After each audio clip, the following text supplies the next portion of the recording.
तो मेरा नाम है प्रिंस और आप सभी का स्वागत है इविल साइलेंट नाइट में। तो जैसा कि हमने पिछले एपिसोड में देखा था, वनवी टेस्ट को देने के लिए आ गया था, लेकिन तभी उसे वहां पर रोकने के लिए मूसियोंग उस जगह पर आ जाता है। लेकिन जिन सियोंग बैक, जो कि एक्चुअली में वनवी का फादर भी होता है, वह मूसियोंग को रोकने के लिए वनवी के सामने आ जाता है। तो अब आगे तो स्टोरी की स्टार्टिंग में दिखाया जाता है, कोई कहता है पुनियोंग 8 स्ट्रीम्स, जल्दी से उन्हें रोको। इसके बाद मूचियान को दिखाया जाता है, जो कि कह रहा होता है, तो क्या तुम सारी चीजों को मेरे हिसाब से नहीं जाने दोगे? तुरंत ही सामने की तरफ अटैक कर देता है और कहने लगता है, एरोगेंसी की भी एक सीमा होती है, तुम जिन सियोंग बैक, तुम कमीने कहीं के।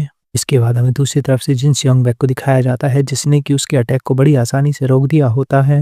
लेकिन इसकी वजह से दिखाया जाता है उस टावर के अंदर जिसमें ये लोग फाइट कर रहे होते हैं, उसमें तेज धमाका होता है। इसके बाद हमें मूसियोंग को दिखाया जाता है, जो कि वनवी के पास पहुंच गया होता है और वनवी से कहने लगता है, मैंने तुमसे पहले ही इसके बारे में कहा था कि सबसे पहले मैं तुम्हें मारूंगा, तुम इसके लिए ज्यादा दुखी मत हो, तुम यहाँ पर अकेले नहीं हो जो कि मरने वाले हो। वह लड़की जो कि तुम्हारे साथ थी, मैं जल्द ही उसे भी मार दूंगा, तो वह भी तुम्हारी साथी बनेगी। क्या तुम्हें सचमुच लगता है कि जो अभी सिग्नल मिला था वह सिर्फ यहाँ पर अटैक करने के लिए था? वनवी जैसे इस बात को सुनता है तो काफी कुछ ज्यादा गुस्सा हो जाता है और अपने मन में कहने लगता है, क्या लेडी है यहाँ, वह वहां से बचकर नहीं निकल पाई? क्या उसे पकड़ लिया गया था? यह बहुत ज्यादा बुरी बात है। इस सिग्नल में उसे मारने की बात भी शामिल थी। मूसियोंग तुरंत ही वनवी के ऊपर अटैक करने के लिए आगे बढ़ गया होता है और कहने लगता है, लापरवाही से काम करना, तुम्हारी मौत और भी ज्यादा जल्दी हो जाएगी। लेकिन वह वनवी के ऊपर अटैक कर पाता उससे पहले ही दिखाया जाता है वहां पर जिन सियोंग बैक के बहुत सारे क्लोन्स को। मूसियोंग भी इन्हें देखकर काफी ज्यादा चौंक जाता है। इतने में वहां पर होता है एक तेज धमाका, जिसकी वजह से वनवी भी पीछे की तरफ हट गया होता है। लिटिल फेरी भी जैसी इसे देखती है तो कहने लगती है, क्या वनवी अभी तुमने देखा था? क्या तुम्हारे 3 फादर हैं? वनवी इस पर कहने लगता है, बिल्कुल नहीं। जिन सियोंग बैक तुरंत ही वनवी के सामने आकर खड़ा हो गया होता है और वनवी से कहने लगता है, मुझे नहीं पता कि तुम इससे बचने की कोशिश कर रहे थे, लेकिन तुम इसके बारे में चिंता मत करो, मैं यहाँ पर चीजों को संभाल लूंगा। वनवी को कुछ समझ में नहीं आता कि वह क्या कह रहा है। तो जिन सियोंग बैक उसे कहने लगता है, किसी भी रिश्ते को खोने से ज्यादा बेकार और कुछ भी नहीं है, तो इसलिए तुम्हें जल्दी करनी चाहिए ताकि तुम किसी अपने चाहने वाले को जाकर बचा सको। इसे सुनते ही वनवी भी थोड़ी देर के लिए पूरी तरह से शांत हो जाता है। अगले ही पल वनवी तुरंत ही हे हंग को बचाने के लिए वहां से निकल जाता है। इसके बाद मूसियोंग वह जिन सियोंग बैक से कहने लगता है, आखिर तुम कब तक मेरे रास्ते में इसी तरह से बाधा बनकर खड़े रहोगे? अगर तुम ऐसे ही मेरे रास्ते के बीच में आने वाले हो तो फिर सबसे पहले मैं तुम्हें ही मार देता हूँ। इतना कहते ही दिखाया जाता है उसने अपना सीधा अटैक जिन सियोंग बैक के ऊपर कर दिया होता है। लेकिन अगले ही पल दिखाया जाता है वह तो सिर्फ जिन सियोंग बैक का एक आफ्टर इमेज थी। मूसियोंग भी इसे देखकर चौंक गया होता है और अपने मन में कहने लगता है, यह तो इल्यूजन टेक्निक है। लेकिन इतने में जिन सियोंग बैक वह मूसियोंग के बिल्कुल पास पहुंच गया होता है और उसने अपनी किक से सीधा ही मूसियोंग के ऊपर अटैक कर दिया था। और मूसियोंग को दिखाया जाता है इस किक को खाने की वजह से उसके मुंह से ब्लड निकलने लगता है। वह गुस्से में जिन सियोंग बैक को गाली देता है और सीधा ही उसके ऊपर अटैक कर देता है। लेकिन फिर से यह सिर्फ जिन सियोंग बैक की एक आफ्टर इमेज होती है और दिखाया जाता है जिन सियोंग बैक को, जो कि मूसियोंग के ऊपर आ गया होता है और उसने फिर से अपनी किक से मूसियोंग के ऊपर अटैक कर दिया था।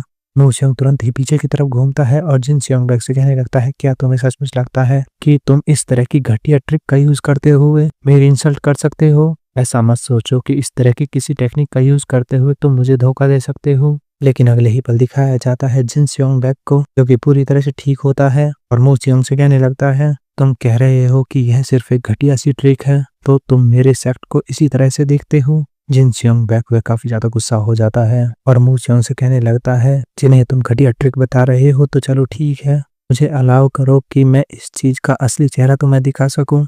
ना कहते ही उसने बड़ी स्पीड से अपनी किसी टेक्निक का यूज करते हुए सीधा ही मूसियोंग के ऊपर अटैक कर दिया होता है। इसके बाद कहानी सुनाने वाला आ जाता है और बताता है, पुनियोंग 8 स्ट्रीम्स 8 मार्शल आर्ट स्टाइल।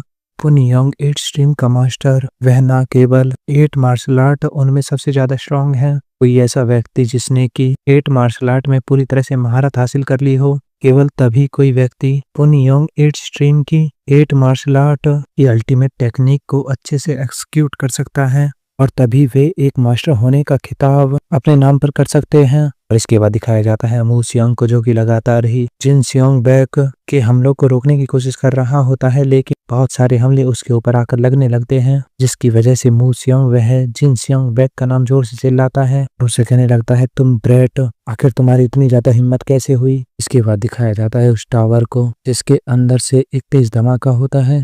इसके बाद हमें वहां पर वनवी को दिखाया जाता है। वनवी जाते हुए अपने मन में कह रहा होता है वह लोग बैक ही हांग उसे ज्यादा दूर नहीं छिपाएंगे। यह जरूर कोई ऐसी जगह होनी चाहिए जहां पर फेक स्वॉर्ड एम्परर का सिग्नल वह आसानी से डिटेक्ट किया जा सके।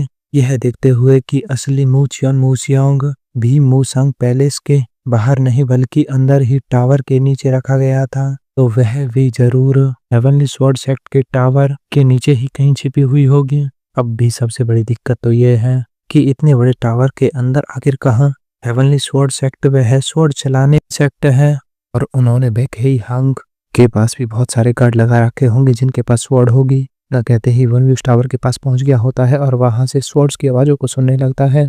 इतने में वनवी को एक स्वॉर्ड की आवाज सुनाई देती है जो कि कह रहा होता है मैं काफी ज्यादा जेलस हूँ, अगर मेरा मास्टर वह थोड़ा और अधिक पावरफुल होता तो आज मैं ब्लड डीमन स्वॉर्ड के लड़ चक पाती उनके डिसेंडेंट्स का। इसके बाद दूसरी स्वॉर्ड कहती है क्या यह सचमुच ब्लड डीमन की डिसेंडेंट है, लेकिन इसके बाल तो काले हैं। वनवी जैसे ही इन आवाजों को सुनता है तो कहने लगता है तो वह मिल गई, वह टावर के बिल्कुल ऊपरी मंजिल पर है। इसके बाद हमें दिखाया जाता है कुछ गार्ड्स को जो कि आपस में बात कर रहे होते हैं। उनमें से कहता है देखो वहां से कितना ज्यादा शोर सुनाई दे रहा है, तो पुन योंग इट्स ड्रीम्स वह आज पूरी तरह से खत्म हो जाएगा। वह अपने पीछे खड़े हुए गार्ड से कहने लगता है क्या तुम उसे शर्त लगाना चाहोगे कि आखिर यह फाइट कितने दिन में समाप्त हो जाएगी। वह गार्ड जो कि पीछे खड़ा हुआ था, इतने में उसे खिड़की के पास से एक लाइट चमकती हुई दिखाई देती है। वह कहने लगता है कि मैं शर्त लगा सकता हूँ, इसे बताने में भी मुझे ज्यादा समय नहीं लगेगा, लेकिन अगले ही पल उसके माथे के ऊपर एक स्वॉर्ड आकर लगती है।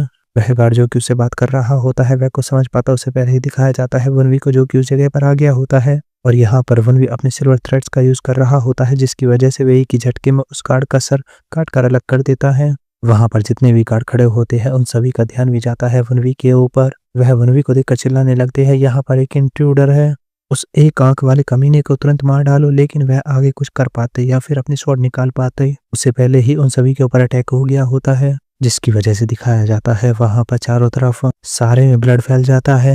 वनवी उन सभी को मारते हुए अपने मन में कह रहा होता है मैं जानता हूँ कि यह लापरवाही है, फ्यूचर में सामना होने वाले अपने दुश्मन को इस तरह से बचाने की कोशिश करना यह बिल्कुल भी कोई ज्ञान की बात नहीं है। और इसी तरह से वनवी ने उन सभी लोगों को मार दिया होता है, लेकिन इतने में वनवी के सामने और भी बहुत सारे लोग आगे होते हैं। वनवी अपने मन में आगे कहने लगता है लेकिन बैक ही हांग ने मुझे बचाने के लिए अपनी जान को जोखिम में डाल दिया था, मैं किसी ऐसे व्यक्ति को बिना वजह मरने नहीं दे सकता जिसने कि मेरी जान बचाई हो। अगर वह इस तरह से मर जाती है तो मैं बिल्कुल भी उस पोजीशन को स्वीकार नहीं करूंगा। इतना कहते ही वनवी ने फिर से जितने उसके सामने लोग आ रहे होते हैं उन सभी को काटना शुरू कर दिया होता है। वनवी उन सभी को मारते हुए आगे बढ़ने लगता है और कहता है कि यह वह रास्ता है जिसके ऊपर मैं खुद चलना चाहता हूँ। वनवी आगे बढ़ ही रहा होता है, तभी वनवी अपने सामने किसी चीज को देखकर चौंक गया होता है, क्योंकि हमें दिखाया जाता है वनवी के सामने एक शख्स को जो कि अचानक से आ गया होता है और उसने तुरंत ही वनवी के ऊपर अटैक कर दिया था। वह शख्स वनवी से कहने लगता है तुम तो काफी ज्यादा इंप्रेसिव हो, तो क्या तुम वही हो जिसे कि मेरा भाई अपना डिसाइपल बनाना चाहता था। अब मैं इसे देख रहा हूँ तो पता चलता है तुम्हारा टैलेंट वह कहीं ज्यादा है तुम्हारी उम्र से। वनवी जैसे ही उसे देखता है तो कहने लगता है सीनियर ब्रदर, मुझसे बिल्कुल भी मत कहना कि आप उसे अपना बड़ा भाई बता रहे हो, जो कि पूरी तरह से फेक है, वह नकली स्वॉर्ड एम्परर है। इसे सुनते ही वह शख्स कहने लगता है खैर अब इसे छिपाने का कोई मतलब नहीं बनता। वनवी जैसे ही इस बात को सुनता है तो अपने मन कहने लगता है धत्तेरी की, यह नकली स्वॉर्ड एम्परर की तरह ही तो नहीं है, लेकिन कम से कम वह इतना ज्यादा पावरफुल तो नहीं है कि वह ब्लड सेंट और सुप्रीम मास्टर का सामना कर सके। वह शख्स वनवी से कहने लगता है आखिर तुम वहां पर क्या कर रहे हो, अगर तुम जल्दी नहीं करते हो तो वह लड़की मारी जाएगी। वह शख्स आगे हंसते हुए वनवी से कहने लगता है या फिर शायद ऐसा हो सकता है कि वह पहले ही मारी जा चुकी होगी। वनवी उस शख्स को देखते हुए अपने मन में कहने लगता है अगर मुझे इस शख्स से फाइट करनी है तो मुझे कम से कम दर्जनों टेक्निक का यूज करना पड़ेगा।